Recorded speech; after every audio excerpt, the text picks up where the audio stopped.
Imagine having, well, basically ultimate power, but feeling completely empty inside. Now, what if you got a do-over, like a genuine fresh start, Right. reborn in a whole new world as a baby? Sounds pretty wild, really. Today, we're diving deep into the beginning after the end, specifically Season 1, using the sources you sent over. Our mission is to really unpack this unique story, look at the twists, and follow the main character's journey. Yeah, it's fascinating because it's not just your typical reincarnation story about escaping the past. It's really about redefining who you are, what your purpose is in this entirely new place. Mm. And the contrast, between King Gray's old life and Arthur Lewin's new one, it's immediate and it sets everything up perfectly. Okay, let's get into that. Because the story it doesn't start in some fantasy kingdom. Yeah. We meet King Gray first in what the sources describe as a kind of futuristic, modern world. He was apparently the most powerful human alive. Ah. A warrior king, built himself up from nothing. Right, sheer strength and will. Exactly. But for all that power, he was just isolated, Yeah. paranoid, emotionally dead, really. Can you Right. tell us what happens to him? It's pretty dramatic. Oh, yeah. It takes a sharp turn. He's assassinated. Betrayed by someone close, actually.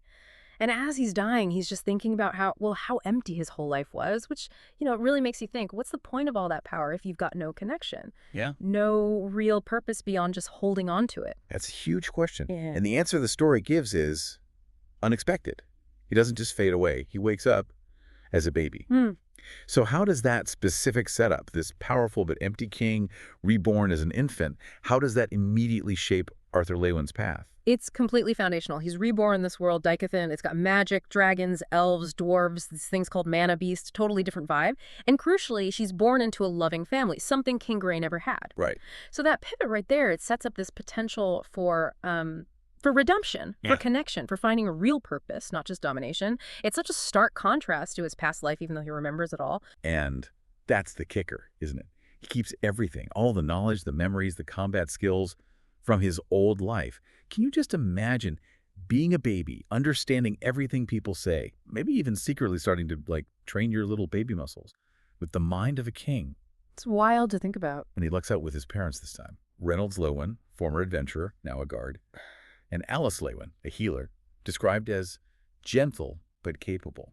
What do the sources say about how this new world actually works, especially the magic side of things? Okay, so this world, Dicathan, it runs on mana. It's like a life force used for magic. Mages cultivate what's called a mana core. They absorb mana, usually through meditation, build it up inside them. Normally, kids start this around age 5, maybe 6. But Arthur, with all his past knowledge of discipline and body control, he starts training in secret when he's just 3. 3, wow. Yeah, he adapts his old breathing techniques and combat knowledge to this new mana system. He's basically a prodigy right out of the gate. Nobody knows it yet. And it doesn't take long for him to face a real challenge, right? This thing called the Forest Incident. What happened there? And why was it so important? Oh, absolutely critical moment. He gets lost in the woods, injured, totally alone for months. Months, as a toddler. As a toddler, yeah. He's hunting little animals, using his wits, his past life survival instincts just to stay alive. But it's more than just survival. That time alone, it gives him this deep, intuitive understanding of mana, how it flows through nature, how it flows through him.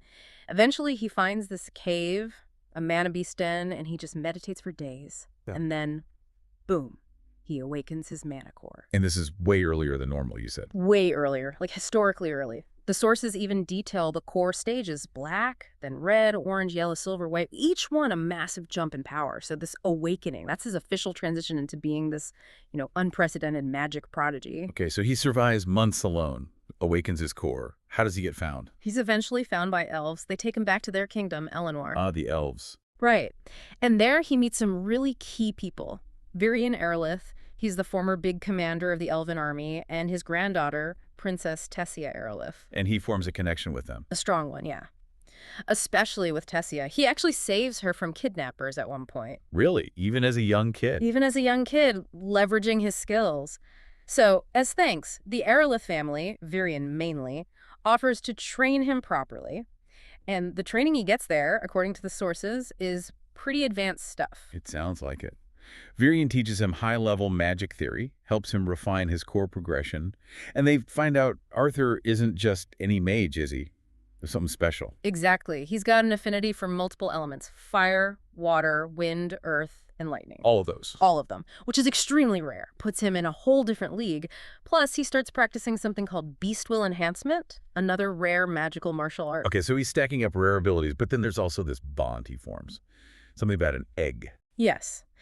While he's exploring, he finds this glowing egg, guarded by really strong mana beasts. He manages to claim it, and eventually it hatches into this little dragon-like creature he names Sylvie. Sylvie.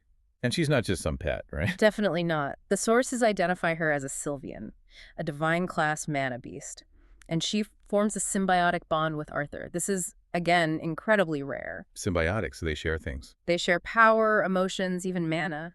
It gives Arthur huge boosts in strength and perception, and Sylvie grows super fast because of it. It's a real partnership, deep connection.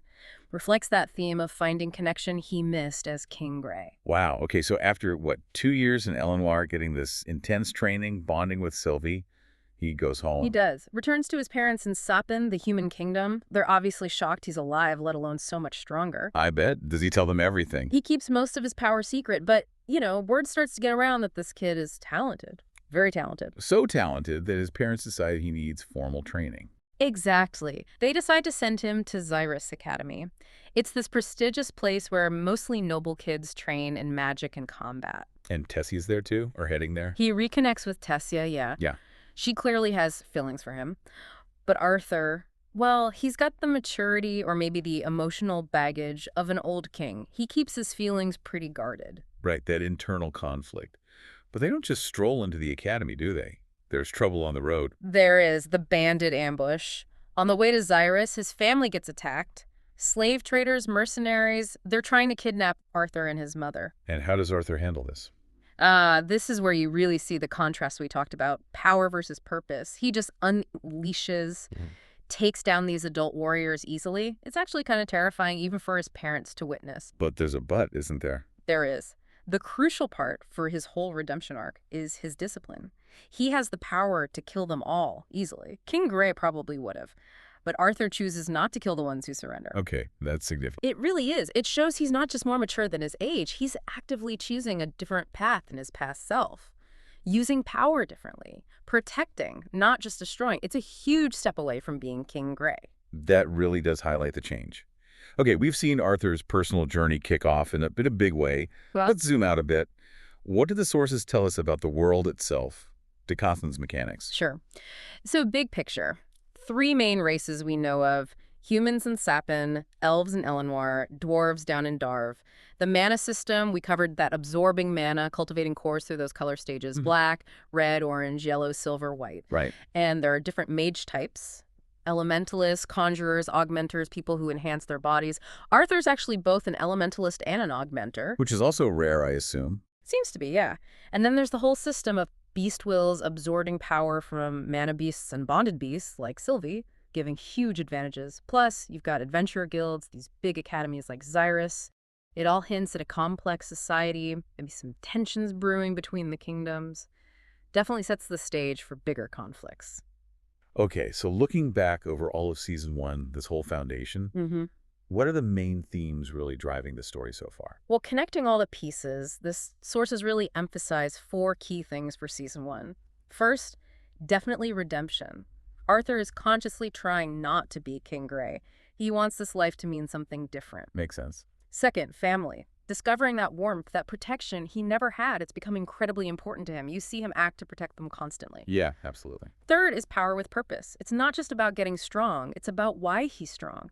Choosing protection over domination, using his power responsibly. That bandit fight is a perfect example. Right, the choice he made. Exactly. And finally, there's that constant tension of his dual identity. He's this wise, powerful ex-king trapped in a kid's body, trying to navigate emotions and relationships he's frankly unprepared for. Despite all his knowledge, it really poses that question. How do you mesh a past life of total isolation and ruthlessness with this new chance at connection and compassion? That's a lot to carry. So, Season 1 ends with them heading to Xyrus Academy. What does that set up? What are the sources hinting at for Season 2? The foreshadowing seems pretty clear. We're going to see proper, formal magic training at the academy. Expect more complex political stuff between the humans, elves, and dwarves, kingdoms interacting. Oh, okay. There are hints of darker forces moving in the background, threats starting to emerge. Arthur's unique nature is definitely going to attract more attention, probably not all friendly.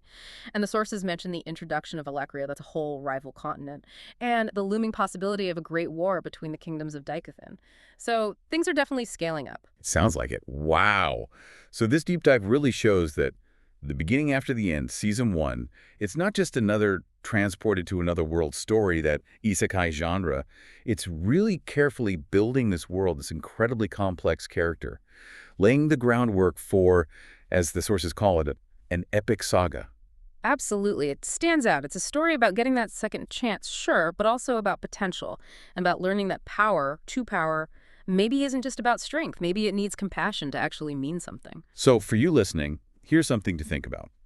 What does it really mean to be a king or a hero when you get a second shot at life? Especially when the person you were clashes so much with the person you could be. What happens when someone who only ever valued strength suddenly finds they need connection, maybe even vulnerability, to truly lead or protect? Definitely something to mull over as we think about where Arthur's journey goes from here.